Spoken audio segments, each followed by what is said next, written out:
Sehatry ny fitanterana vokatry ny tsy fitandremana nataona fiara mpitatitra ao amin'ny zotra 720 iray dia nandona fiara kely iray ity fiarany 720 ity teny amin'ny sampanana Mahazo izay hihazo anambatomaro iny moa androany no nisehony izany loza mpiarakodia izany simba no nidonana azo azy ity fiara kely izay fantatra fa nitondra mpanao gazety anatanteraka ny asany ity.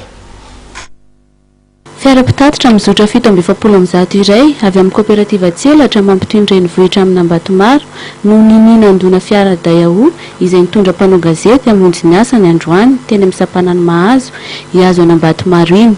Fandonana izay vokatry ny tsy fitandremana ataon'ilay mpamily fiara mpitatitra.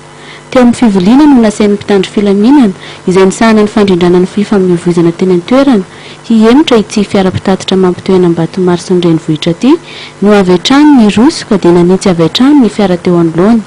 Nisy ny fahasimban'ilay fiara voadona tamin'izany. Marina fa ny filohan'ny kooperativa tselatra ny tompon'ity fiara mpitatitra 720 ity. Nisy ny fiantsonana ataon'ny tompon'ny fiara voadona n'ilay tompon'ilay fiara mpitatitra ka tsy nanaiky ny andoha amin'ny fandaniana amin'ny fanamboarana ilay fiara simba izy. Porofo ny endri-javatra tahaka izao fa ankoatra ny tsy fanajana ny mpandeha dia tsy manaja ny lalàna amin'ny feno fifamoivoizana ny sasany amin'ireo mpamily fiara fitateram-bahoaka eto an-drenivohitra.